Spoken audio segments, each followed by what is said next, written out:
Je pense que bon, quand on est une femme, effectivement, on peut souhaiter avoir des enfants. C'est quelque chose de naturel. Et c'est vrai que lorsque j'étais enceinte de ma fille, Sophie, j'étais ravie, je me portais très très bien. J'ai rien changé à mon mode de vie. J'ai travaillé toujours, enfin, tout à fait autant. Et comme je voyageais beaucoup après, quand elle est née, elle a été partout, comme elle le dit elle-même, dans mes bagages. Ça s'est passé bien.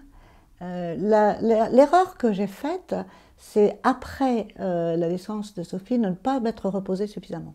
Donc du coup, pour toutes les femmes employées qui avaient des enfants, je me suis assurée qu'elles prenaient vraiment bien des congés après la naissance, parce que je n'ai pas fait ça, et parce que en fait, je dirigeais quand même plusieurs boîtes, et j'ai été fatiguée pendant 2 ans. Ça, je m'en souviendrai toujours, donc je pense que là, j'ai tiré un peu sur la corde. Mais à part ça, faire un enfant, si ça se passe bien au début, ça se passe bien jusqu'à la fin, et je dirais qu'on a énormément d'énergie. Donc j'ai jamais eu peur d'engager les femmes enceintes. Aux États-Unis, c'est un peu différent parce qu'il n'y a pas les mêmes congés de maternité, il y a beaucoup moins de... Et j'en ai donné quand il n'y en avait pas, parce que la plupart du temps, aux États-Unis, il n'y a pas les congés de maternité. En France, bon, les conditions sont plus faciles pour les femmes de ce point de vue-là, enfin en Europe d'une manière générale, je crois. Il ne faut pas avoir peur que les femmes fassent des enfants, parce que une femme qui est heureuse d'avoir des enfants sera heureuse de travailler. Et si on commence à culpabiliser les femmes, elles vont détester leur travail. C'est pas une bonne idée. Parce que les femmes bossent beaucoup et aiment bosser. Il faut pouvoir les encourager à amener leurs enfants au bureau quand c'est nécessaire, s'ils n'ont personne pour les garder. Parce que les enfants sont beaucoup plus sages que ce qu'on imagine. Dès qu'on respecte les enfants, dès qu'on les met dans un univers où ils sont respectés, ils ne font pas les idiots. C'est souvent adorable dans des bureaux d'avoir des enfants. Mais il ne faut pas avoir peur. Là encore, il faut avoir confiance dès le début.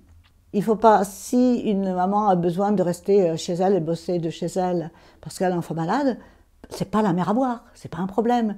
Elle ne va pas être fumiste. En réalité, elle va travailler 2 fois plus. Donc là, la misogynie fait qu'on imagine qu'une maman qui reste parce que son enfant est malade ne travaille pas, c'est faux. Il faut pouvoir donner beaucoup de temps flexible.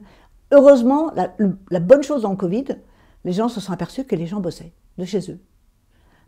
Et bossaient quelquefois très très bien. Donc ça, je pense que cet aspect-là des choses va aider les femmes. Et va permettre aux entreprises de faire plus confiance aux femmes. Qu'une maman soit salariée ou entrepreneur, c'est la même chose. À partir du moment où on n'a pas de sentiment de culpabilité d'avoir un enfant, d'abord l'enfant est plus heureux, et on est plus heureux personnellement. Donc qu'on soit entrepreneur, qu'on crée une boîte ou qu'on soit simplement salarié, c'est la même chose. Il n'y a pas de différence. Alors peut-être quand on est son propre patron, on aurait peut-être un peu plus de marge de manœuvre. Ça n'a pas tellement été mon cas parce que je ne voulais pas me donner des règles que je n'aurais pas données, des règles de conduite que je n'aurais pas octroyées à mes employés. Donc j'aurais toujours eu tendance à travailler excessivement trop. Voilà, si je peux me permettre cette expression. D'une manière générale, quand on est une maman, si on aime son enfant, on veut l'emmener partout et l'enfant n'a pas peur d'être abandonné. Donc on peut être très très occupé. Mais l'enfant sait qu'il a le droit d'être avec vous. Donc, par exemple pour Sophie, je l'ai emmenée quelquefois dans des congrès et une de mes boîtes, c'était un hiver que de mecs, quoi. Donc il me regardait arriver avec une gamine de 3 ans, 4 ans. Il se disait, mais qu'est-ce que c'est que ça? Bon, il savait que j'avais une boîte, mais il me regardait au début avec un peu de condescendance. Mais comme ma fille se sentait tout à fait à l'aise et tout à fait reconnue par moi, elle n'était pas mal à l'aise avec les autres. Donc elle disait bonjour aux gens. Et tous ces hommes qui avaient été d'abord condescendants disaient, mais elle est très mignonne, votre fille. Et ça me faisait immensément plaisir.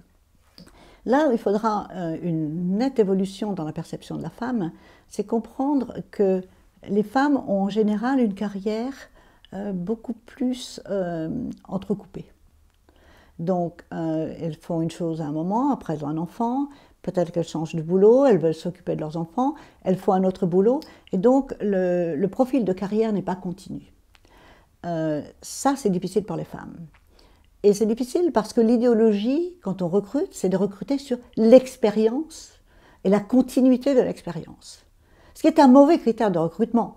Parce que les gens qui ont fait toujours la même chose toute leur vie sont des ringards pas possibles à 50 ans ou 55 ans. Okay, et parce qu'ils ont accumulé un savoir qui devient anachronique et ils sont de plus en plus pontifiants, de plus en plus, de moins en moins d'idées, sont de plus en plus dogmatiques. À partir du moment où les entreprises vont regarder, vont considérer que la notion d'expérience continue dans genre 15 ans de ci, 25 ans de ça, ce n'est pas important, surtout dans un monde où les métiers changent en permanence, elles vont commencer à regarder les résumés, enfin les CV des femmes qui sont beaucoup plus des patchwork, et vont s'apercevoir que les femmes ont toujours un choix, ont toujours une obligation de toujours apprendre.